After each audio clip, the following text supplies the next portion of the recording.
Captain's Log, Supplemental. We are only on day 3 of our 14-day journey through deep space, on the way to our next assignment, and I am worried about crew morale. There's no sugarcoating it, the crew is bored. I even saw Ensign Ramirez asking for extra duty shifts, and I've seen that young man go out of his way to avoid extra work. Without a holodeck like some of the larger ships, the crew has been getting creative and entertaining themselves. I saw a couple crewmen having a competition to see who could throw a playing card and get stuck in Lieutenant Trix's mane without him noticing. Several ensigns were hosting a party that had the replicators working overtime, churning out what was definitely not synthahol. People are doing anything to keep from boredom and being trapped with their own thoughts on life and the overall insignificance of our own existence. Maybe I'll go see if the crewmen still have that game of stick tricks going.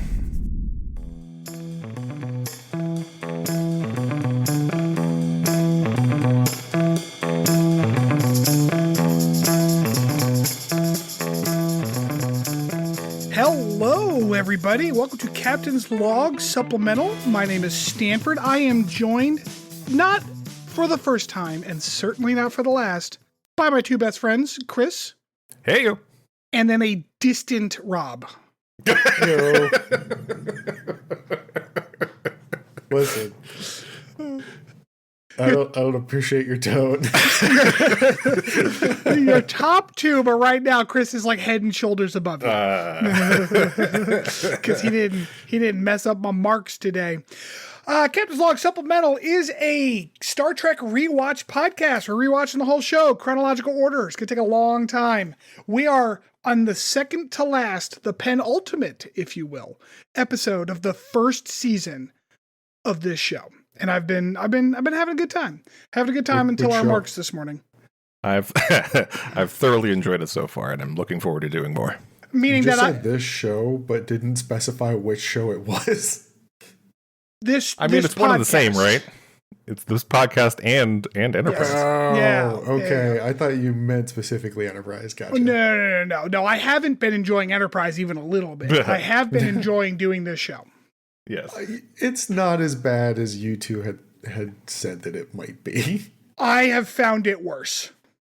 Oh. It's also not as good as some people online seem to have been trying to say. Oh my God. Talk about some weirdly rose-tinted lenses to be like, I don't know why I gave this show a hard time. This show is fantastic. What? It's the prequel glow up. It's just there's just so much time has passed and more crap has come out since then, so it looks better. What?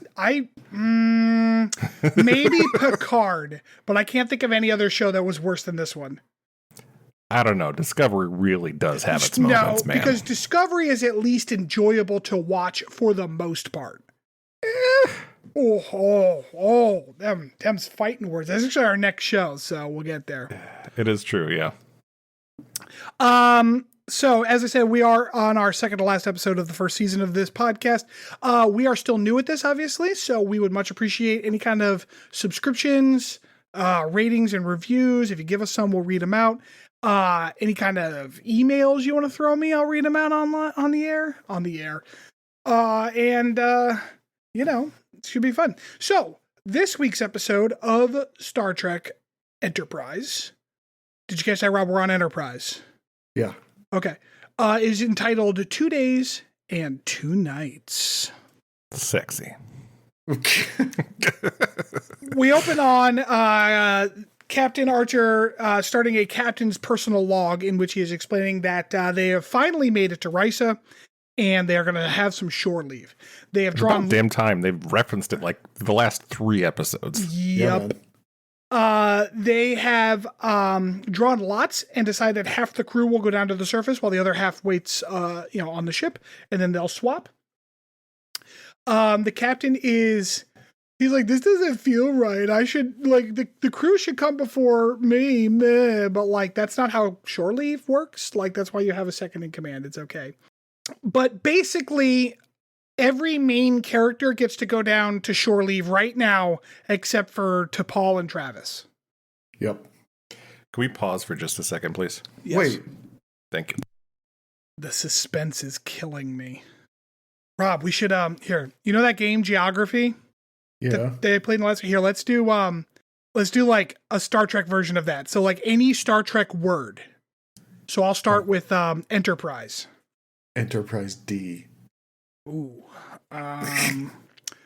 Denobulin. Neoda. Is that an A? Yeah. Okay. Oh my God. Is A going to do it for me? Oh, I could think of one right now. Andoria. Okay, another A. Assimilate. Back to E.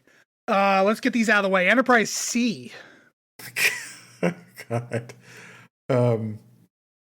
Cardassian. Ooh.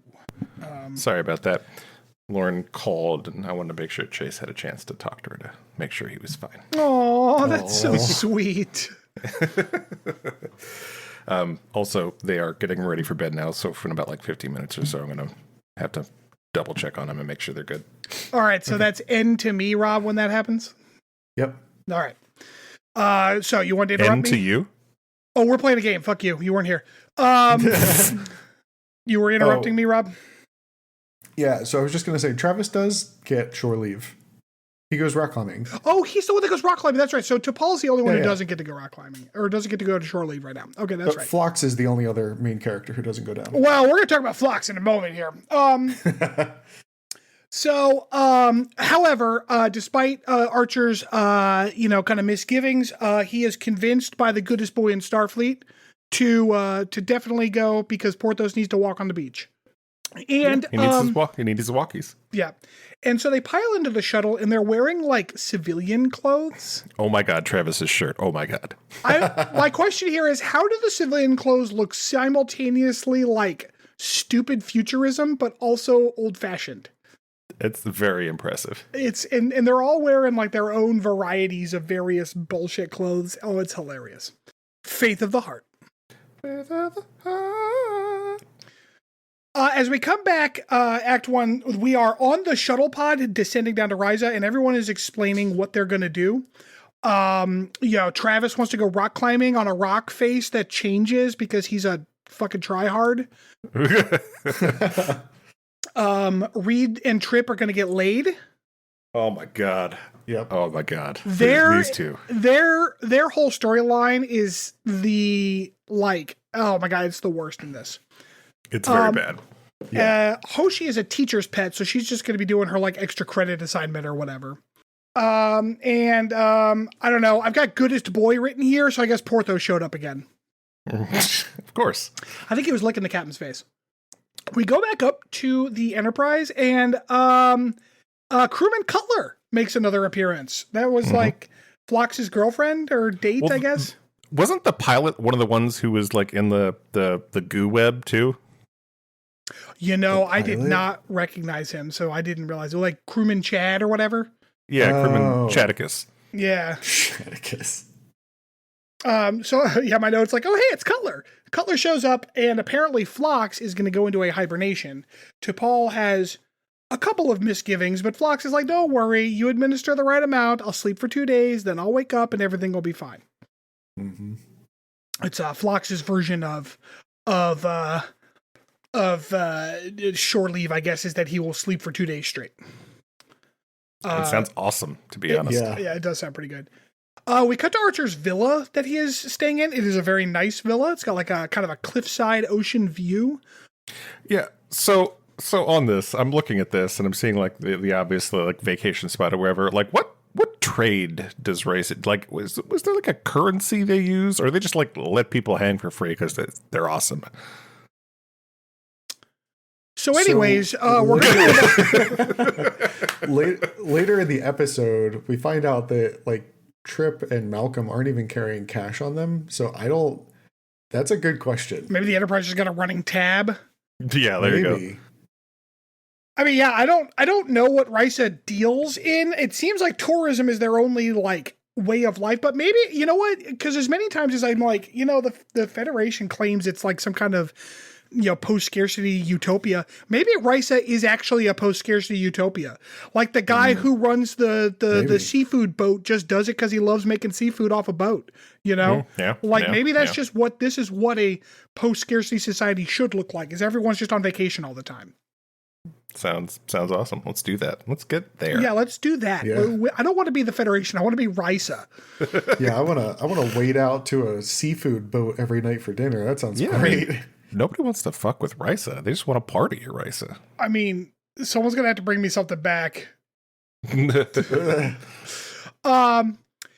Archer's villa has death trap stairs with no railing as he descends. I don't know what Rice's like safety code is, but there's no way this fucking place passed. Their safety code is pleasure. In a hint at their relationship moving forward, T'Pol leaves him an extraordinarily thoughtful gift. Yep, that's what that was. No, she leaves him an English copy of like the teachings of like Serac or whatever that dude's name is. Serac, yeah. Mm-hmm. Serac. Yeah. Which like from a Vulcan perspective, but also recognizing like the human tradition of gift giving and whatnot, like that was an extraordinarily thoughtful gift. Okay, maybe it was just my own brain pattern here, but I took that as like a sarcastic jab at him. Oh, I didn't think so. Oh, I didn't think so at all. Yeah, I thought it was a thoughtful gift. I thought she was just like to go down there and read, poking fun at him, like here's how to relax, like Vulcans do. She had that beautifully penned note to help you relax. Like her penmanship is hot as hell. I don't know what. I don't think I've ever heard penmanship described that way, but all right. Yeah, apparently Stanford has like a calligraphy kink. Calligraphy? Calligraphy kink. Okay. Archer seems pleased enough by the gift, but then we get the standard Sezi Risa neighbor trope going on here. Much her hot lady. And it's just his age, too. She looked a little old. No, I guess not. No, yeah, they were about the same age. One question, though, because I actually don't know the answer to this. Was this the same Risa set that they used for TNG? No. Okay. All right, asked and answered. So he kind of spies a Sezi lady in the villa next to him, and he gives that little fucking Archer smirk that makes me feel gross. And then we cut to Trip and Reed doing Night at the Roxbury. Damn it. Took my joke. I was going to say Night at the Risa-berry. God damn it. Oh, God. You didn't even do the good part of it. Like, that is all I could think of when they cut. Because just them two in their stupid suits just standing there with the music. Judging everybody, yeah.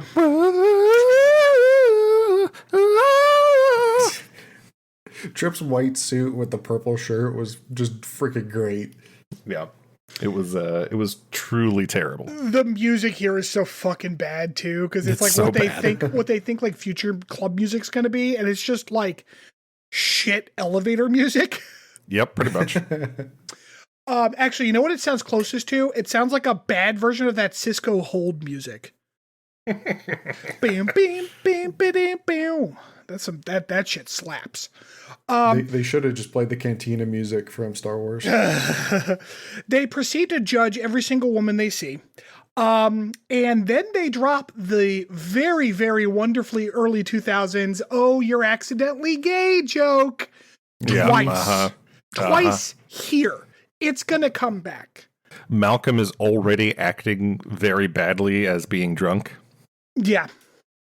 Like, I'm not sure if the actor has ever actually been drunk, because he's really bad at acting this way, and this is the second time. My next note is just everything in this scene is fucking gross, because they say, like, terrible things. They're judging people on their looks. There's this, like, part where it's like, well, I know that one's definitely female, as they're checking out some waitress's ass as she walks by. Like, it's fucking disgusting. It is horrifying. Classic behavior. Yep. We cut back to Archer's villa. It looks like Archer's just reading his own log, which I don't know why, but that makes me laugh, because Archer's just like, that's right, I was cool there, because he like wrote his own fucking log, right? But then he hears Porthos growling and some barking. And Porthos is being vicious, and we get like a camera focus on Porthos's vicious little face. Oh, it's so cute.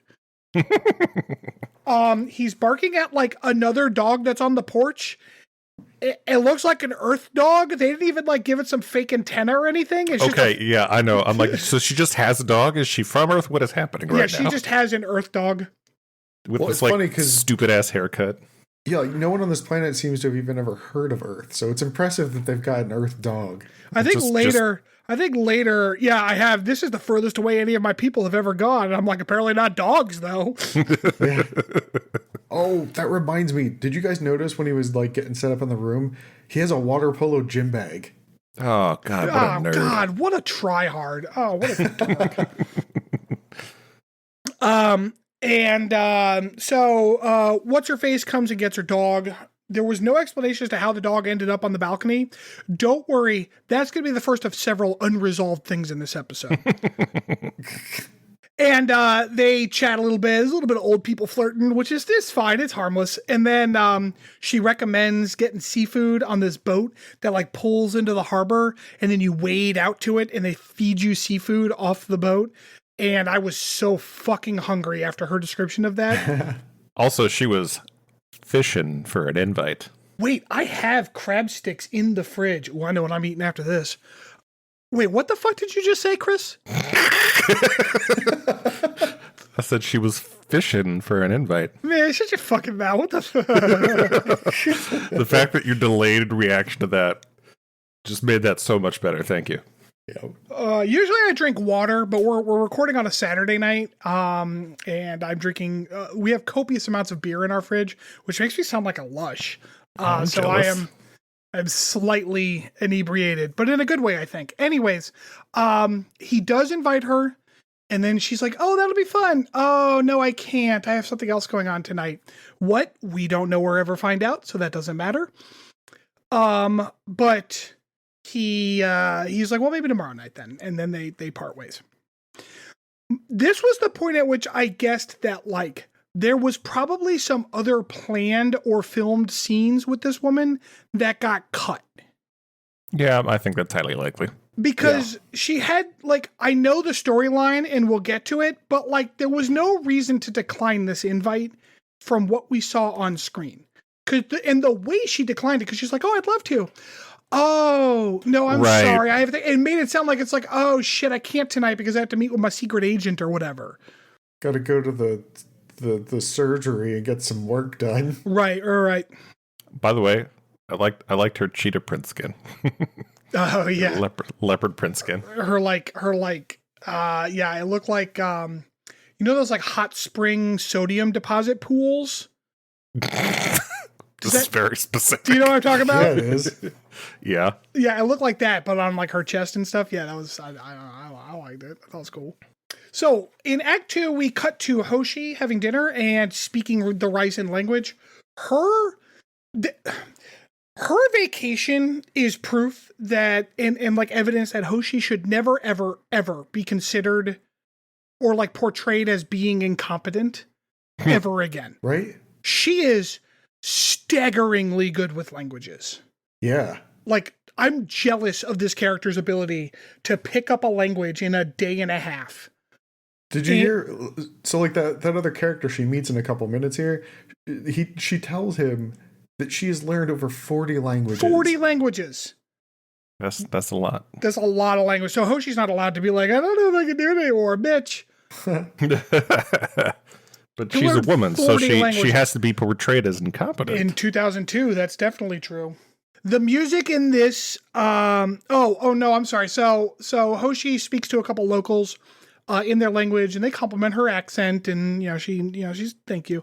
And then this kind of suave dude comes over and talks to her, and the way he initially presents himself, I thought he was gonna like scam her or something. I was saying he was creeping on her in the background from the start of the conversation with those like two people. Yeah. But I think that I'm just gonna chalk that up to like poor direction or like poor like scene writing or scene setting, because he is not like he is nothing but a perfect gentleman the entire time. And he well, the kiss thing was a little weird, but yeah, she responded all right. We'll get to that later. But And he never tricks her or steals her money or does any of that nonsense. They just have a good time together. We cut back to the bar, and now the bar is playing what I can only describe as like music from the original Quake.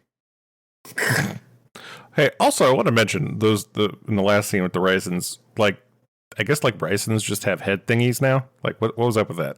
Like that wasn't a thing before. What's a head? Oh, those things. Oh, those like cast looking things. Yeah, the little circles on their heads. They got a circle on their forehead. Yeah, I don't know. I don't remember the TNG Risa episode that well, so They were just hot ladies. That's all it was. maybe those were imported hot ladies. That must be it. That's what Risa imports is attractive people. Mm-hmm. Okay, so Trip and Reed hone in on a couple of ladies that look interested in them. It is so obvious that they're about to be fleeced by these ladies. They're not suspicious at all. These ladies are so 1,000 obviously miles going to away, fleece you them. could see it. Yep, yeah. But they fall for that, and they go sit down and have a drink with them. We cut back to Archer, who's talking with. Did we catch her name? Kayla. Kayla. I don't. She said it like right when they introduced herself, I think. Like, but I don't know if we ever hear that name Rob said again. Kayla. Yeah, that is correct. But okay. I think she says it when she introduces herself to Archer, but I don't really hear it a lot other than that. Right. Yeah, I think you're right. She only mentioned it in that first little conversation that they had. Oh, okay. Kayla and Archer are having a conversation. They're sitting on the porch and talking. Archer, I think, brings up Soul in the telescope to show to her. Yep. This is where he says, this is the farthest my people have ever gone, but apparently not dogs. She had a dog. I will say, I don't know how much of this was ad-libbed or written. This scene with them making just kind of general small talk is surprisingly realistic. Like, it's not badly done. Yeah. They chat about fairly reasonable things. There's no like weird underladen like innuendo or any of that. It's just it's like an earnest conversation between Archer and this lady. So it actually worked out. That was actually a fairly good scene. Can we pause here for a minute? Yep. Thanks. All right. N. Why am I so bad at this game? I mean, you haven't been up till now. Nog. G. So, Genesis weapon. Back to N. Fuck you. Nichelle Nichols. Yes. Star Trek. Kelvin. Oh, Nausicaan.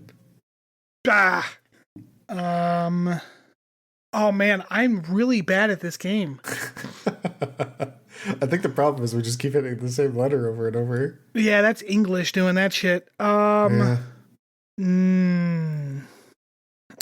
Ensign. God damn it, that ends in an N too. No, this is fine. Neelix. Oh, god damn it. X. The Zindi. You haven't met them yet. They're at the end of Enterprise. Okay. I is surprisingly hard. Came up with another N, so. I. That it? Is it I? I'm having a lot of trouble here. Oh god, it was going so well. N.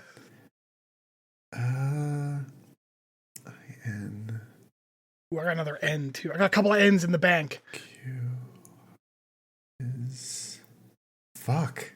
Like legitimately, can you think of anything Star Trek specific? They do ion storms a lot. That's Ian McDowell. Oh, so we could do like actors and stuff. Hell too. yeah, man! It's Star Trek. I did Nichelle Nichols. Oh yeah, that's right. Fuck it, Ian McDowell. Okay. All right, I'm back. Oh, good. Okay, so we cut to Archer. No, sorry, we cut to Reed and Malcolm back at the bar, who are having drinks with these ladies. These ladies are like, oh, there's an underground garden that is gorgeous, and you have to see it. Most people don't know about it. It's kind of underground, but like, so they start leading them to what is clearly the basement of the bar they're in. And like, Yeah, clearly.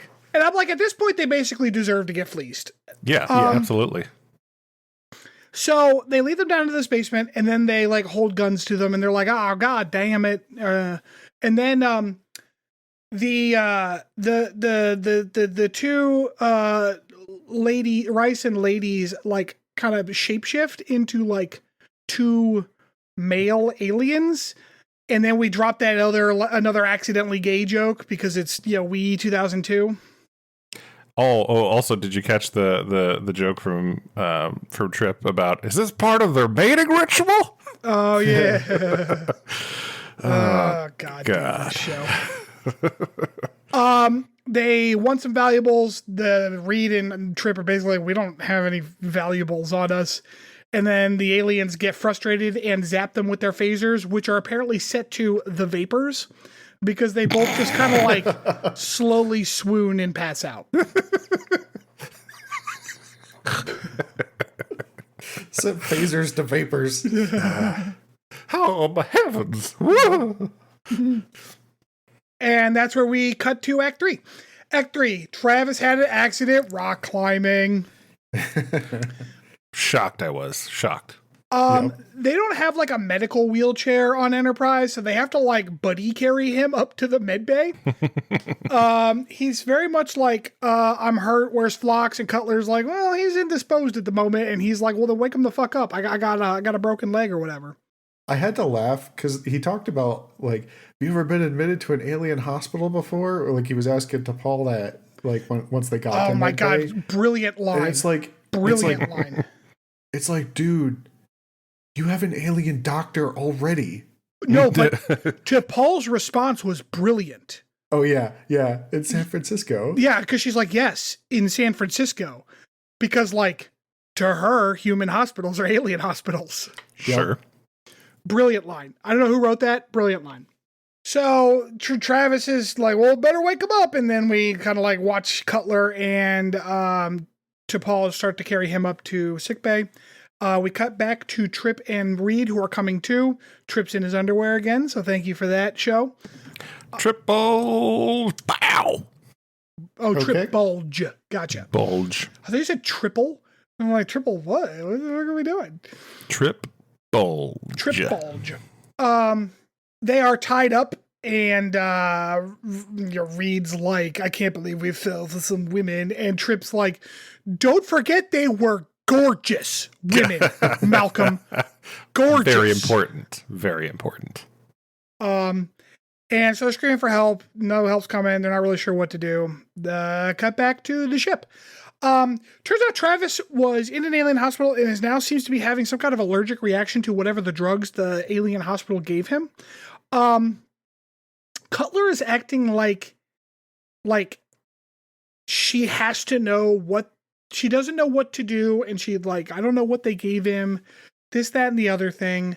And it's one of those things where it's like allergic protocols in humans are pretty much the same no matter what happens. It's stop giving them that thing and give them antihistamines. Like that's how allergic reactions work.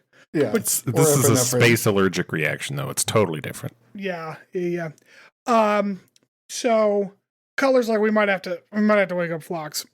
Foreshadowing one of the funniest, best acting moments. Oh God, it was so good. It was so good. That alone made this episode worth watching. It is the finest acting in the show, no questions asked. I love Phlox so much. We cut back to Hoshi. She's in a very cute outfit. And she's got like some swishy pants on. I fucking love swishy clothes. Still talking to sexy alien guy. Suave alien is starting to put the moves on her. He says his language is hard to learn, and she is having a lot of trouble with it. But she's like kind of tickled by the challenge, and they're having some fun. Is this the Kiwi moment, or is that later? That was this. later. Yeah, they were talking. Oh, is about, that here? Yeah, no, here's where she goes, we don't have anything like this strawberry, but we call this strawberry a strawberry. But by the way, those two fruits were definitely a strawberry and definitely a kiwi. Yeah.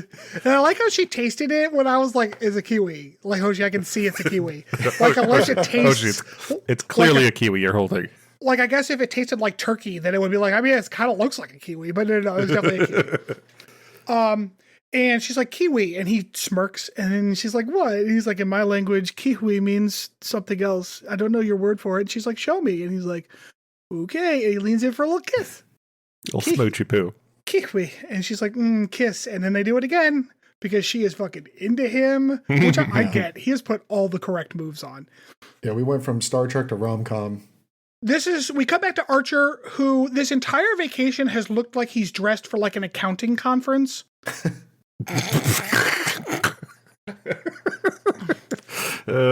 He's just like the polo and like slacks look.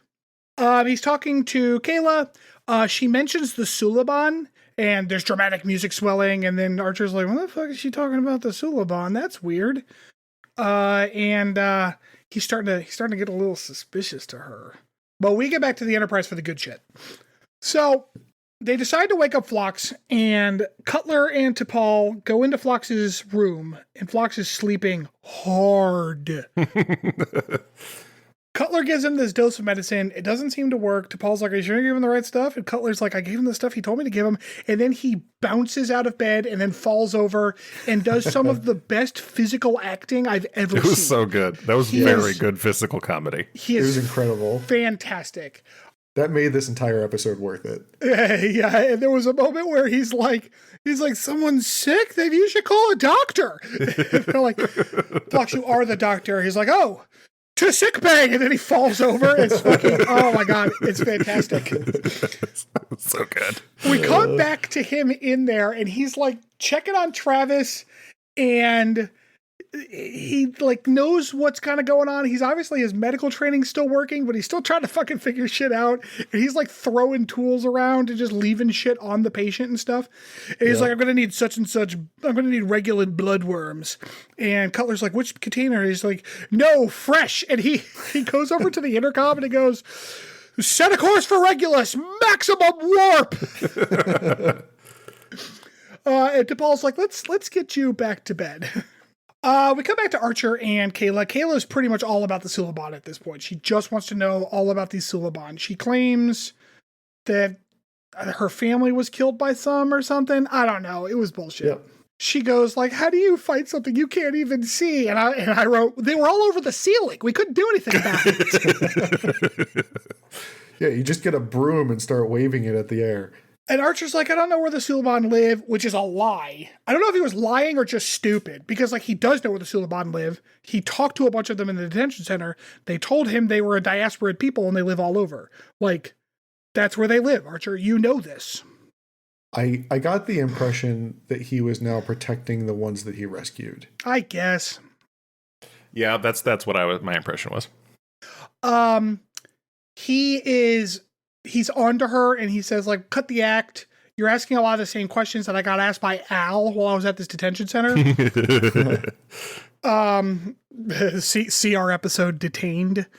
Well, don't forget, before he confronts her, he steals her genetic material, then has Enterprise run, like, a sample through. I forgot about that. It was so dumb. Well, he, like, scans her with a scanner.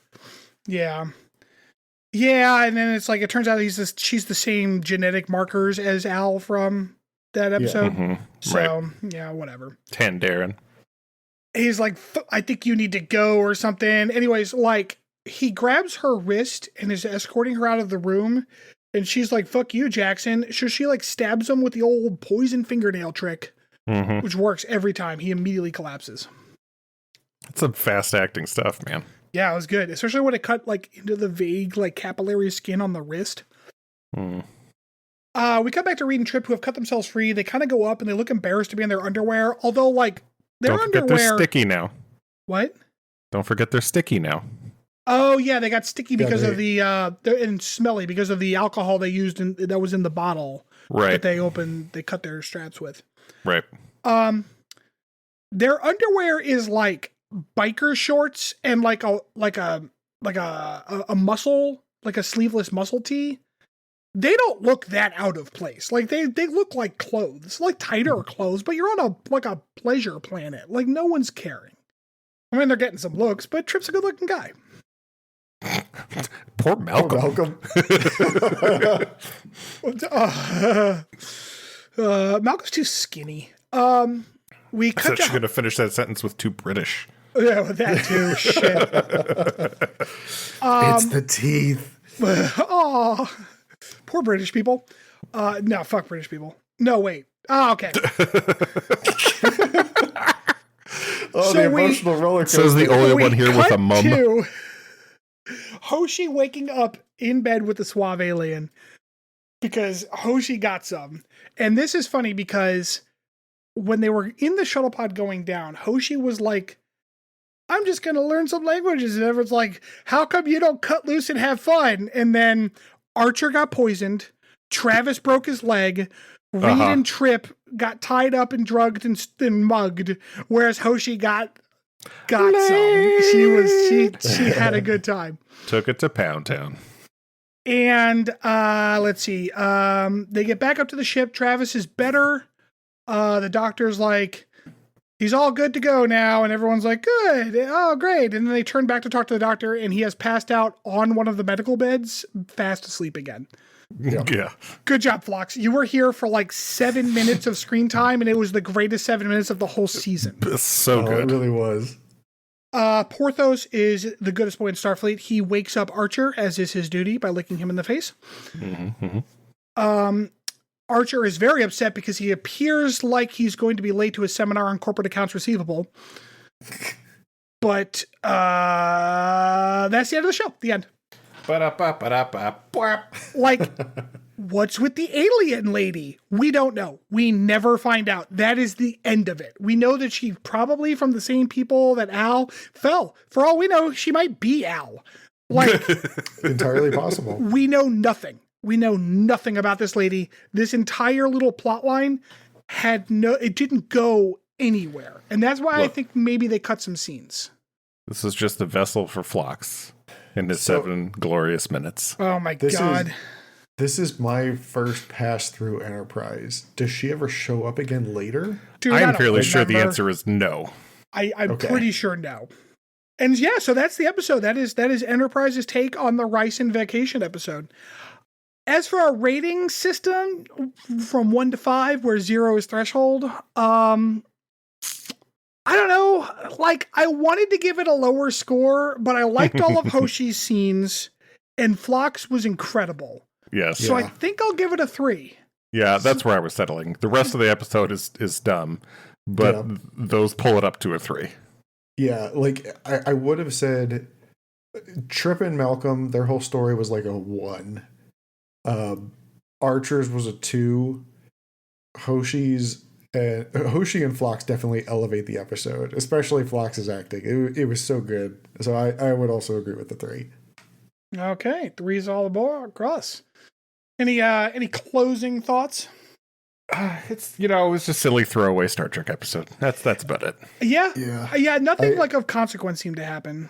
I don't know that they will, but I really hope that they talk about Phlox's hibernation again in the future, just so we can get something like this again. I'm trying to remember now. All right. Well, okay. Well, I have a nice deep dive prepared for us. So when we get back after this short break, we will kick into that.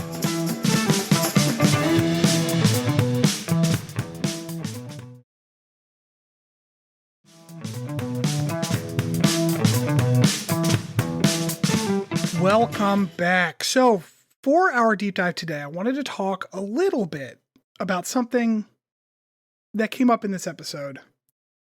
And that is the kind of latent homophobia that existed in the early 2000s.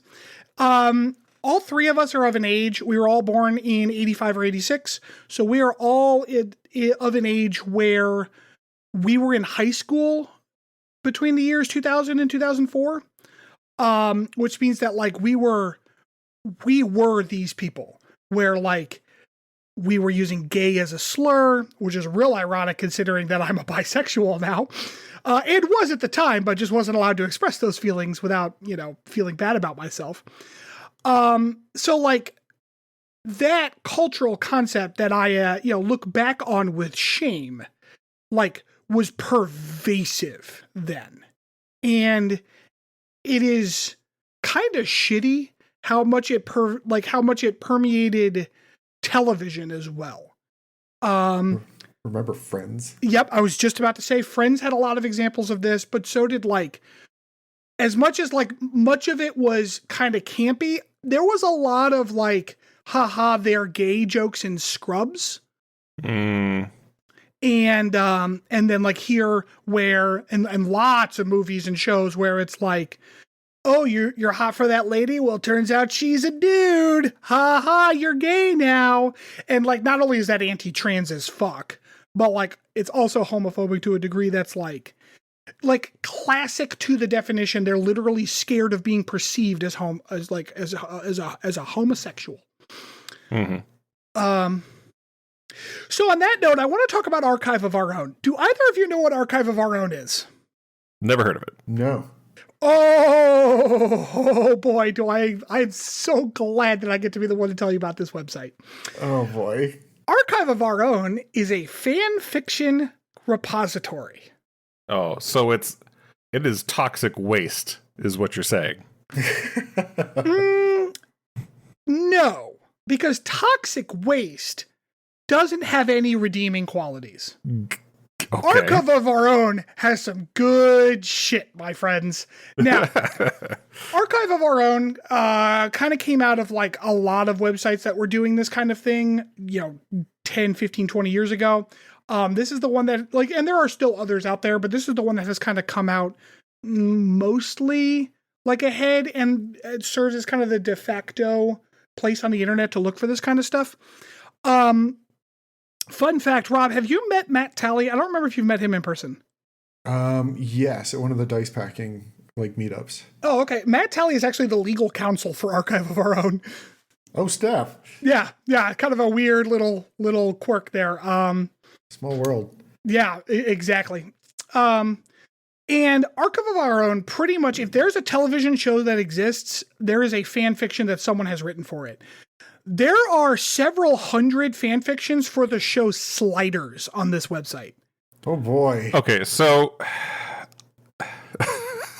here's what I know about fan fiction. Okay. Yeah, Dion, let me know. Let me have it.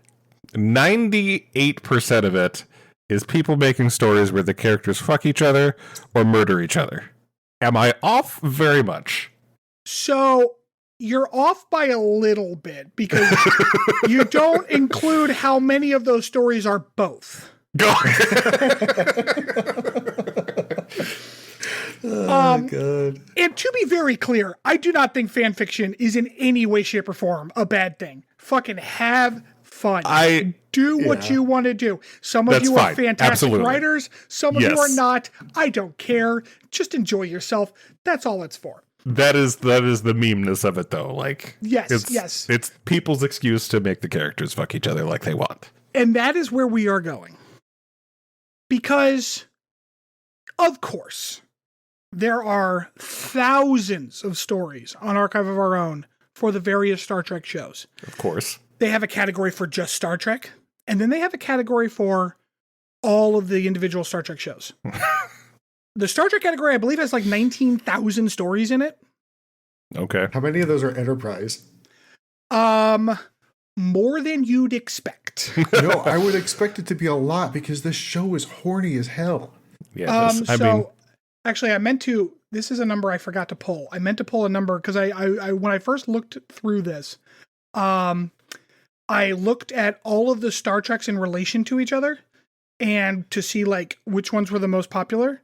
So hold on, we're gonna play a fun little guessing game. There's gonna be a couple little guessing games here that are gonna be fun. Deep Space Nine wins. Okay, is that your guess? Yeah. Which show do you think has the most stories on Archive of Our Own? Oof. Which is called AO3, by the way, or AO cubed. I think they call it AO3. Actually, now that you say that, I've heard people refer to AO3 before. That's I what have heard AO3 is. that too. Yeah. Oh, did I say 19,000? Excuse me. The total Star Trek repository is 95,000. Jesus Damn. Christ. Okay, so It's got deep in the title. It's got to be Deep Space Nine. Yeah. Now, just to mix it up, None of you are going to guess.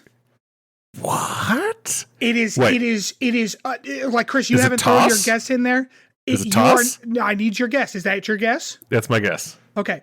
The category of Star Trek with the most stories is the Kelvin timeline Star Trek. What? 31,000. Holy shitballs. Is it because That's they a were full popular third. movies? Would you say, Rob? Is it just because they're popular movies, or like maybe people just like the actors because they were younger and more attractive? It also might be that like people who were writing Star Trek fan fiction saw those movies, and people who were generally interested in fan fiction, etc., watched those movies, and who were not necessarily Star Trek. And so there's like a weird Venn diagram there. What's next? Yeah, so I was just about to get there. Next is TOS. So good job, Chris. Wow. I never would have guessed Kelvin timelines. That's crazy. I know. No. Followed by Voyager. That was going to be my other guess, actually. Then Deep Space Nine. Mm-hmm. Huh. The one with the fewest is Strange New Worlds. Well, sure, that's new. Yeah. Yep. I think that's exactly what it is. Followed by Picard, because it's just not very good. Also new, yes. And then Discovery, because people have no taste. All right. And then Enterprise. So Enterprise is 5,900 stories. More than I would think. Now, Archive of Our Own is a well-written website. I'm sure one of the authors or two are also, web designers, so I'm not surprised. There are a fairly intricate set of things that you can filter for. And one of those things is called relationships. You may have also heard the term slash fic. That's what a slash fic is. It is a character slash another character, right? Okay. Two characters have a relationship.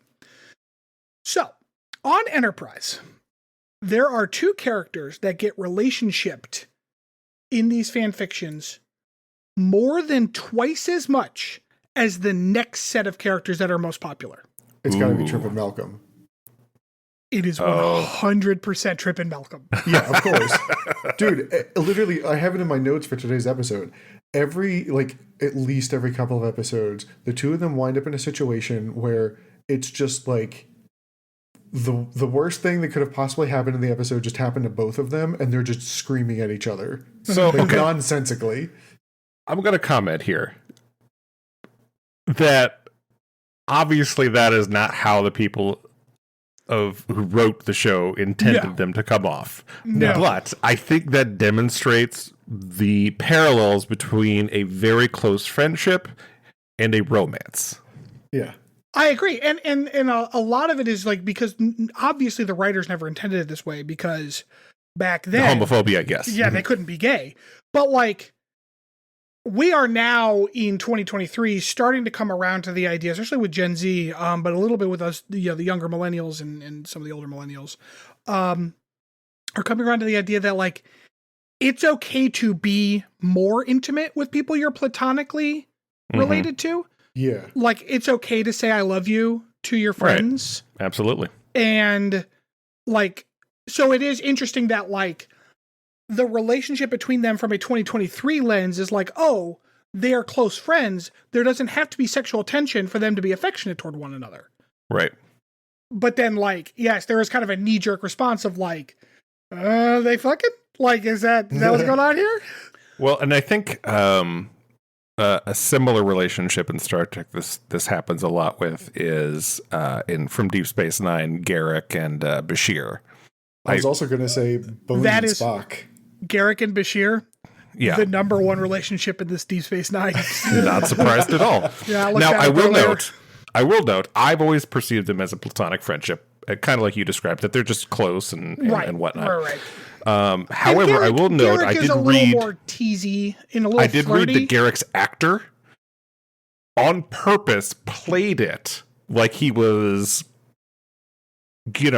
flirty. Yes, yeah, with Bashir. Right, and that's one of those things where, like, it's okay as long as everyone's on the same page. Like, it's okay to be flirty with your friends without wanting to actually, exchange fluids. Like, you don't, right? Like, it's okay.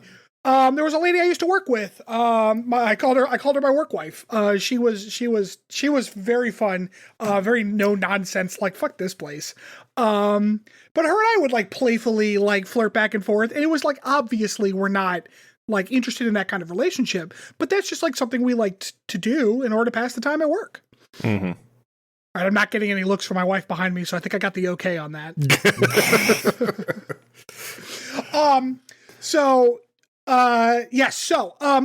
the 5,900 Enterprise stories, a full 1,200, almost a fifth. No, I'm sorry, that is a fifth. A little over a fifth of them are Malcolm / Trip. Wow. Yep.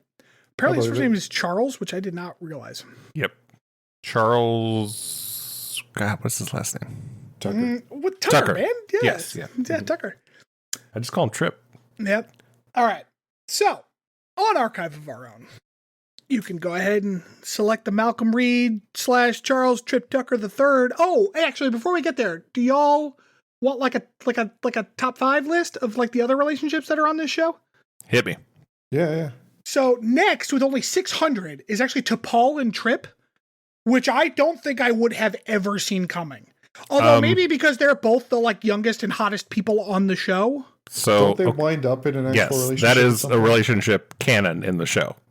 Yeah, okay. Oh, I don't remember that. Yes, later seasons, that is a thing, yes. Because, like, she ends up with Archer. Nope.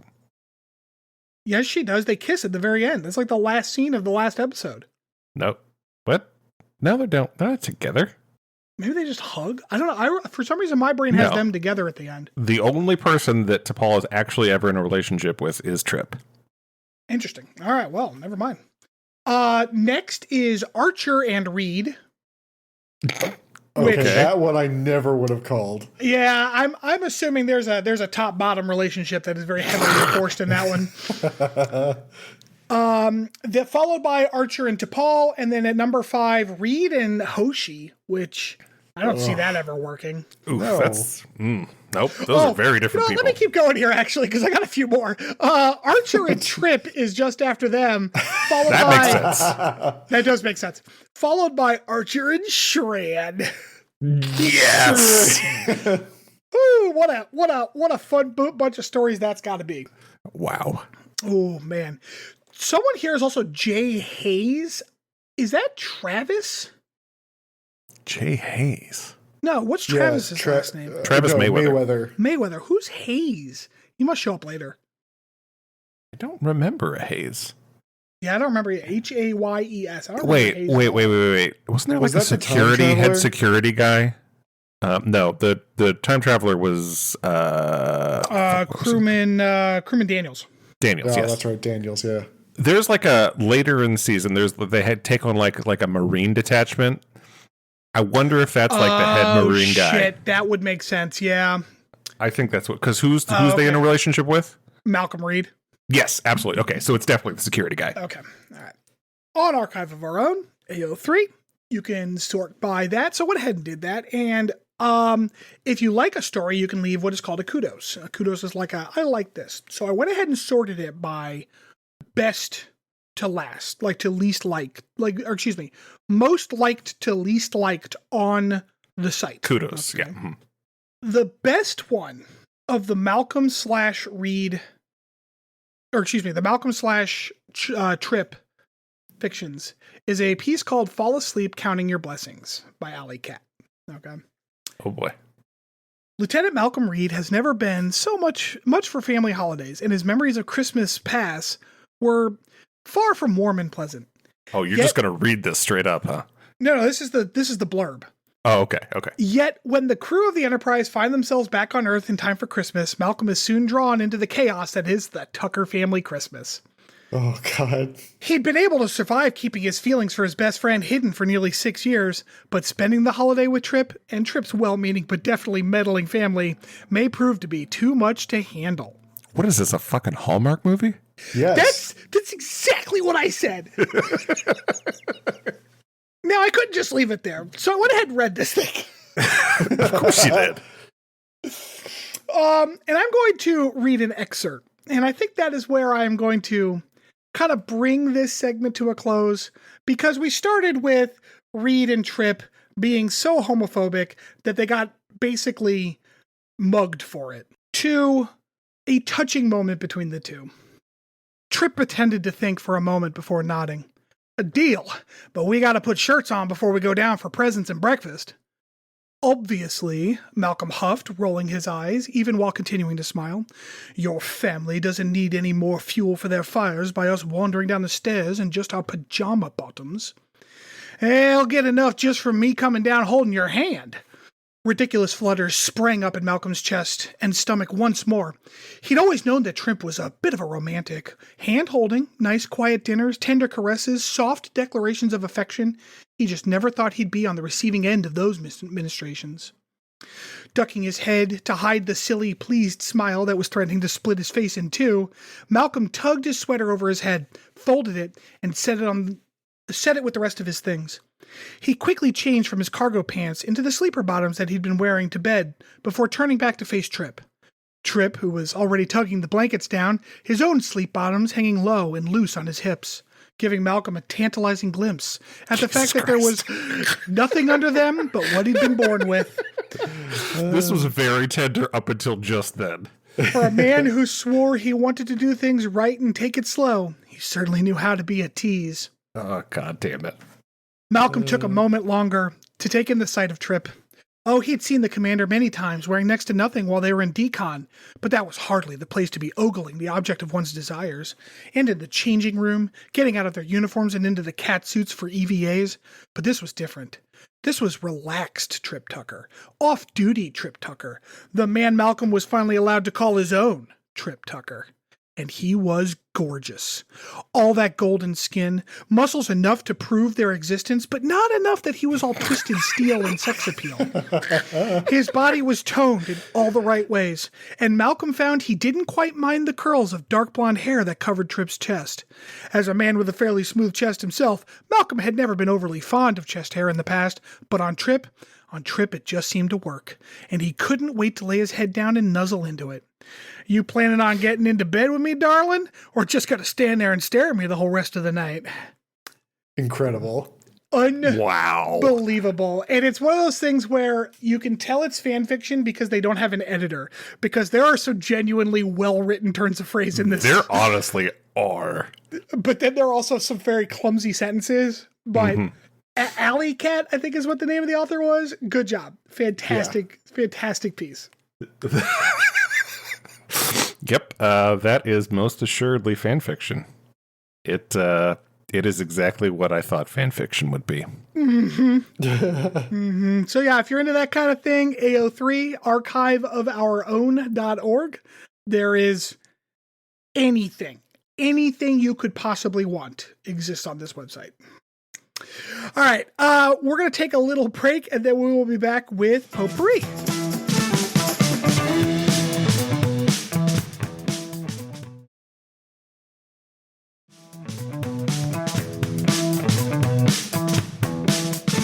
Okay, welcome back to this week's Potpourri section. So, over the last 3 weeks of this season, we were talking about different ways that we could try and put a wrap on the season as a whole. So I thought this would be a good chance for us to kind of review where the characters started versus where they ended up, and talk about some of their arcs.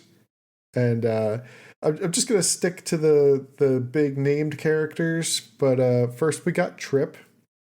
So this whole show started with both him and Archer being pretty racist toward Vulcans. And I think that they got better by the end, right? They seem to be much more open to ideas about T'Pol's culture, maybe a little more sensitive to it. They at least don't make fun of their ears anymore. Yeah, I think that they got a little more sensitive in terms of the physicality, but there is a level of like, well, T'Pol's the good one, right? That we get sometimes. Yeah. Yeah, like even in today's episode, they were talking about like waiting 7 years, and Trip's like, I know she's disciplined, but I can't even imagine T'Pol waiting that long. I forgot to mention that where Trip's like, she doesn't wait 7 years. Nah, she got to have sex more than that. It's like just a biological thing. Like, what are we talking about? Yeah. We get to see Trip go through a wide range of situations where he's kind of put on his back foot in a way, like with Nipple Trip, for instance. He was pregnant. About the Yeah. consequences. Yeah. Then he completely forgot to learn about those with later encounters with other species, namely this evening. He was a perfect gentleman. Every time. Him and Archer also got a lot closer over the season. Like we know that they've got background already, but did they serve together before? Like I know they've gone through various training exercises. I was under the impression that they were in the academy together. Yeah, they definitely like came up together. He's definitely the one that's willing to, stick his neck into Archer's quarters. That episode where he was all angry and kind of pull him out of his funk. He's also the one that winds up joining Archer to liaise with Zobral in the desert. Mm-hmm. And I know I joked about this last week, but it really does seem like he's shaping up to be the Chief O'Brien of the show. Like he just is always the one that gets shafted in every situation. Right. And we learned in Shadows of Pajem that he is the one who is actually in charge on Enterprise because he can just make a single call down to engineering and shut the engine down whenever. Yep. Yeah, for sure. Yeah, he's basically the blaster from Thunderdome. Yeah, who owns Barter Town? Yeah. We do get to see his relationship with Malcolm flourish. Shuttlepod 1. Yep, Shuttlepod 1. And apparently they go to Christmas together. That's when they make it back to Earth for shore leave. It's Shuttlepod 1 where they horn on T'Pol for an uncomfortably long amount of scenery. Ugh. As far as an arc, I will say that I think that he has done a good job of going from like kind of starry-eyed to like hardened over the course of the season. He seems a lot more realistic now than he did in the first couple episodes.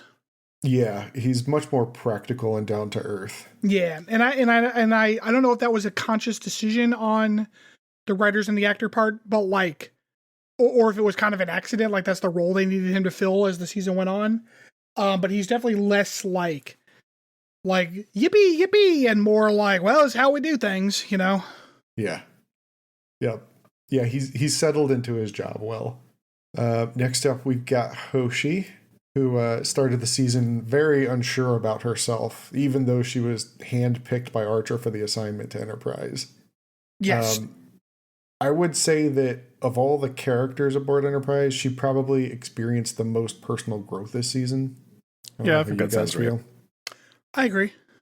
Like even smaller things, like if you remember back in the first couple episodes, she had a lot of trouble even like putting on spacesuits for EVAs. Like she was very claustrophobic and kind of freaked out about it. Yeah, she was like nervous to pick up a pistol. I think the only other person that we saw significant growth with would have been Malcolm. Because he's very, from the very beginning, just very standoffish and kind of, so she had that one episode where she regressed a little bit in, I believe the episode was Vox Sola with the snot monster. Yes, snot. That is the word I use to describe that episode. Every single time. No other word comes to mind whatsoever. Spooge monster. Yep. Yeah, that was super gross monster. But yeah, she has that like one-on-one time with T'Pol and regains her confidence and makes a nice recovery there. And speaking of Reed, he was next up on my list here. So learned that his personal life was a mystery to even those closest to him. Which I hate that character trope. It's really like it showed bizarre. up in House. It showed up in House because Mariah was watching through a bunch of seasons of House. And it came up there where it's like no one knows anything about this one character. And it's like, okay, that's boring. Yeah, I think it happens a lot in writing where a character is created to fill a specific role in the plot rather than to be an interesting character. Well, or like somebody thinks it's cool for there to be a character that's like mysterious, but like. Oh, you know who else gets that trope a lot? Who? Women. You're not wrong. Yeah, we go through some scenarios where the crew is trying to learn more about him, right? There's that whole birthday party for Reed episode. Find out his favorite food is pineapple, that he's also allergic to pineapple, but ate it anyway.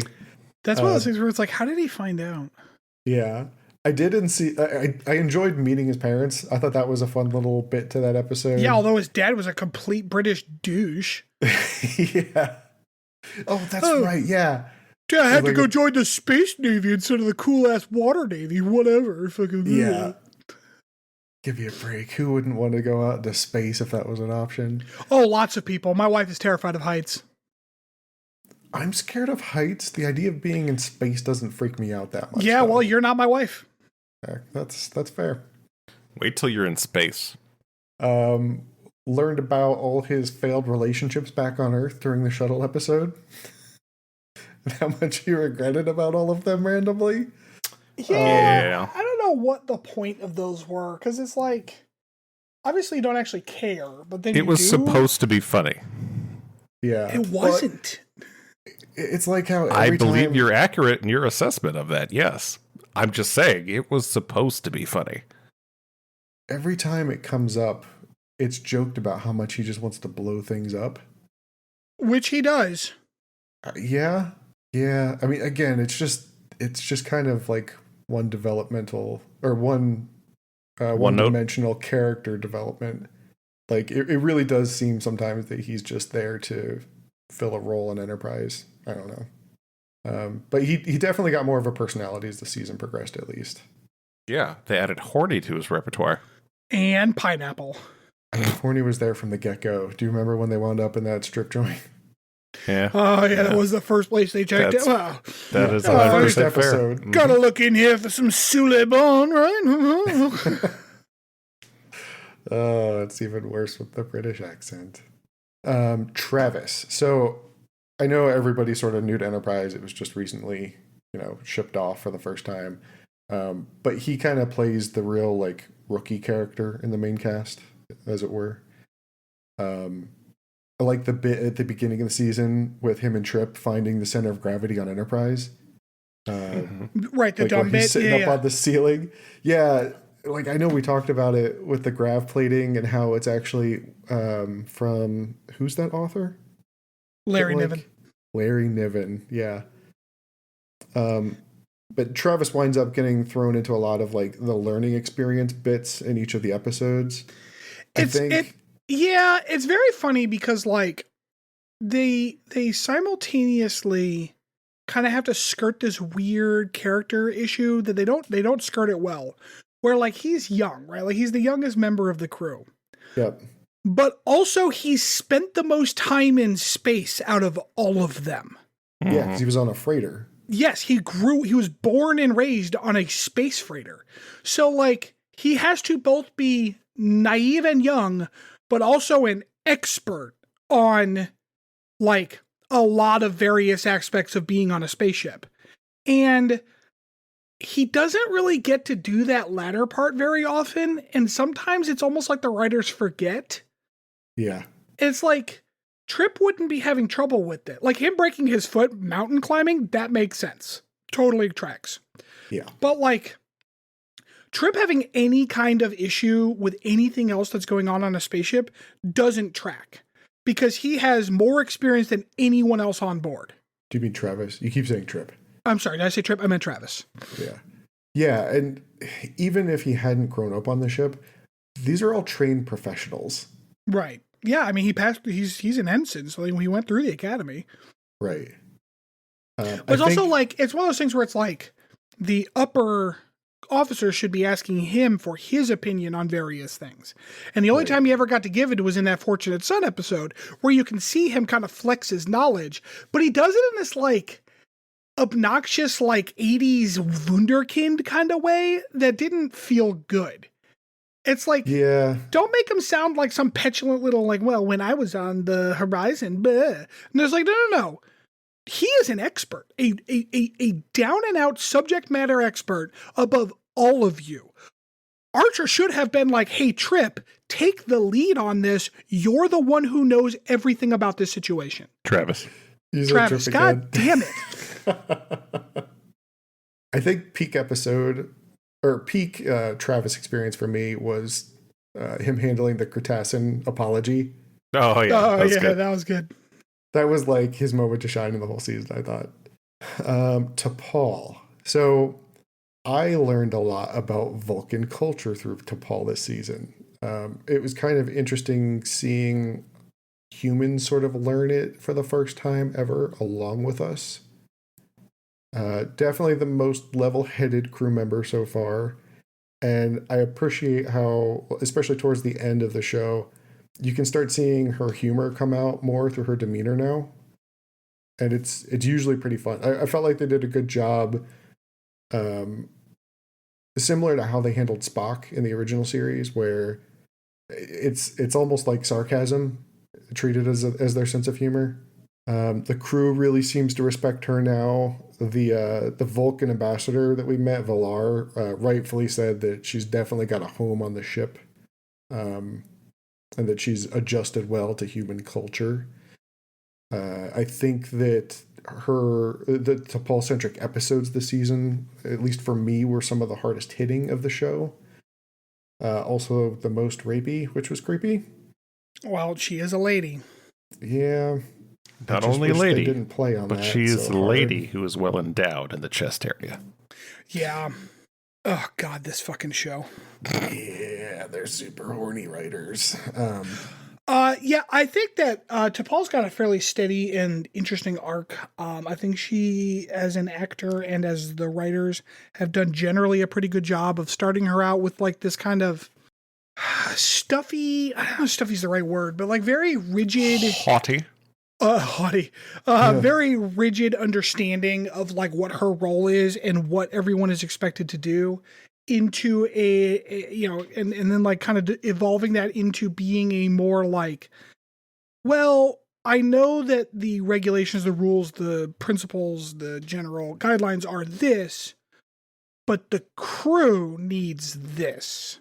Yeah. As her role as XO, that's an important thing to understand.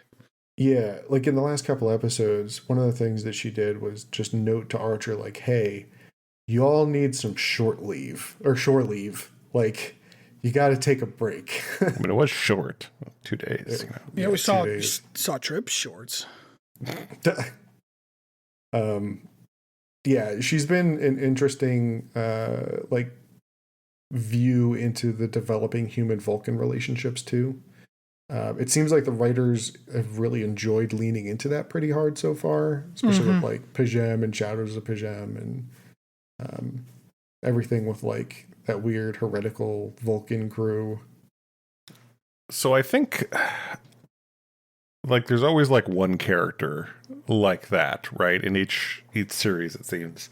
Like in TNG, it was Data. You know, you have that. It's a Vulcan in like half the shows now. Yeah, because you got Spock, you got Tuvok. You got Spock it's Saru twice. in Discovery. Yeah, Saru. Mm-hmm, yep. Let's see, Deep Space Nine. There's a lot of Trill stuff and Klingon stuff, so it's kind of like Deep Space Nine. It's Odo. Odo fills that role. Yeah. That role of like the stickler for the rules and stuff. Yep. Next up is Phlox. Arguably, I would say he's probably grown the least, but he also. I disagree. Really? Oh, See, I think Phlox, and I don't know if it's just because the actor has come into their own or like the writers realized what the actor is capable of, but he has clearly opened up as the show has progressed. Because in the beginning, it was just kind of, he was little quippy, but now he's just outright like flamboyant in his ability to like chew the scenery and stuff. No, he's opened up a lot. Okay, because I kind of viewed him as like the kindly old wizard role for the party, where like he's offering a guiding hand, but he's not directly responsible for the decisions that they make in a lot of situations. Oh no, I find Phlox to be the bard of this party. Oh my god, he's incredible. Yeah, he is criminally under screen timed in this show. Yeah, And they're getting better. Like the He's a only very episode fun that was character. focused on him though was like stupid for other reasons, but yeah, I like that he's often kind of playing the fool for misunderstanding human social cues and behaviors, but like he's generally just a very fun character, provides a lot of wisdom to the crew when they're looking for it. right. But, well, and I don't know. I don't agree with that. I don't think he's a wise character. I think he is like, don't get me wrong. I'm not saying he's like stupid. Like he is good at what he does. Yeah. But like wise isn't the word I would use because he's not like the sage that they all confide in. If anything, T'Pol kind of fills that role, but I don't think there's one of those like on the ship. But he's more like I don't know, he's like the thing on the show that has no shame, who's willing to try stuff. You know, because he's the one who's like, I'll go do their weird religious rituals. Hell yeah! Right. Like that's not a wisdom. That's an eagerness and a willingness that I think that he brings that is not in any of the other characters. You know what he is? He's very earnest. That's what I like about him. That's a good word for him. Yeah, he's a good guy. I enjoy Phlox a lot. I don't agree with him letting a whole planet full of people die because he didn't feel like giving the vial of cure-all to them, but, you know, otherwise, good guy.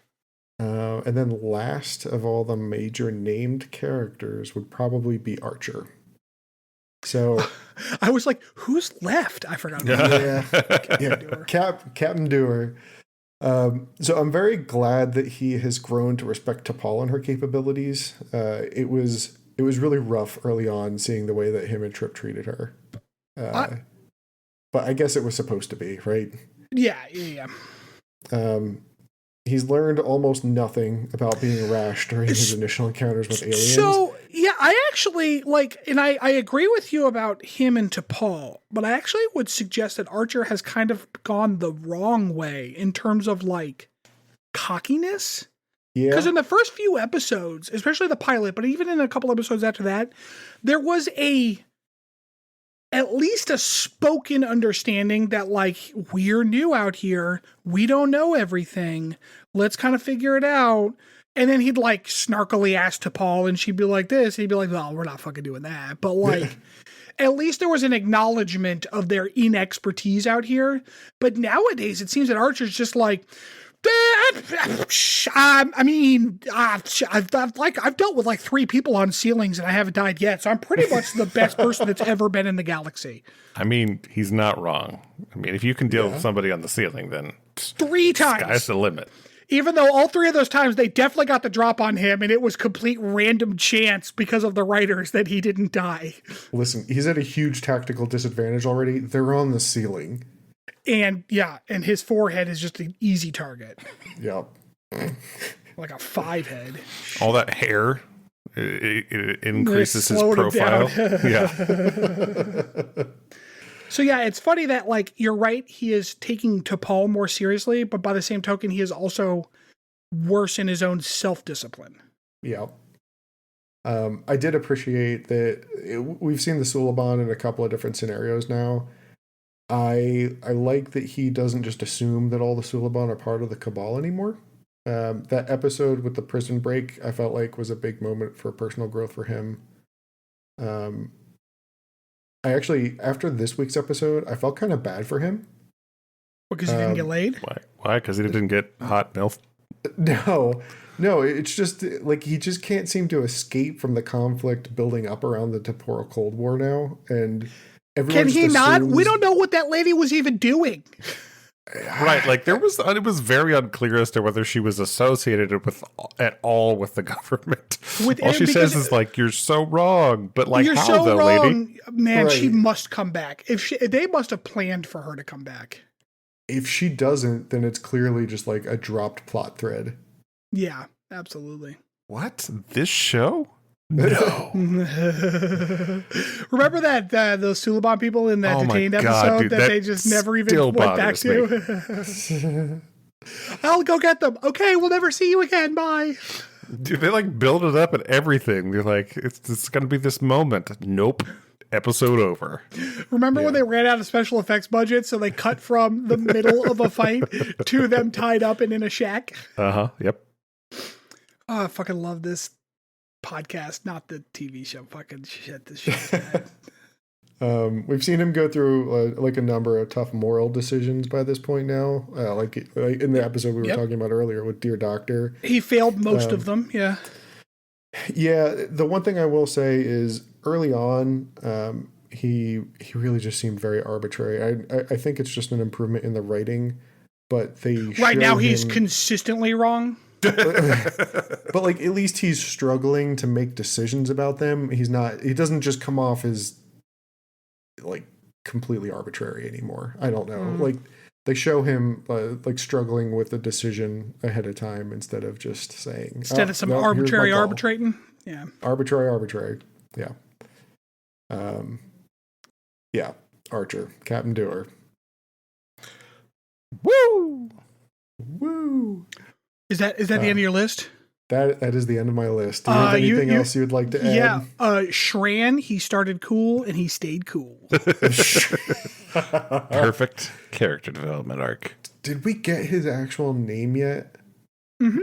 Shran. Like, I know we know his name because, we meted the casting list, but like, did he actually get named as Shran at this point? I'm pretty sure. I think so, but I don't know for certain. All right. Well, Shran. What about you, Chris? Anything else you'd like to add? Phlox is the best. Phlox is the best. All right.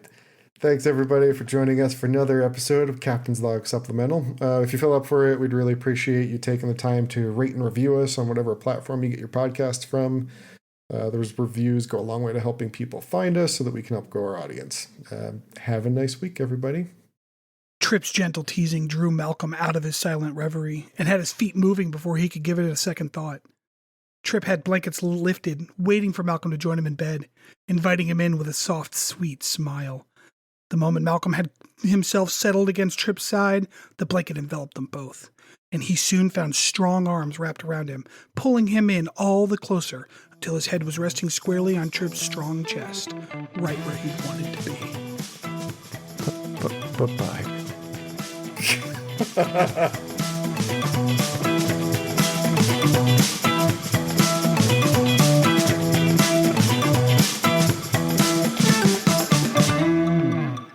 Thanks for listening to Captain's Log Supplemental.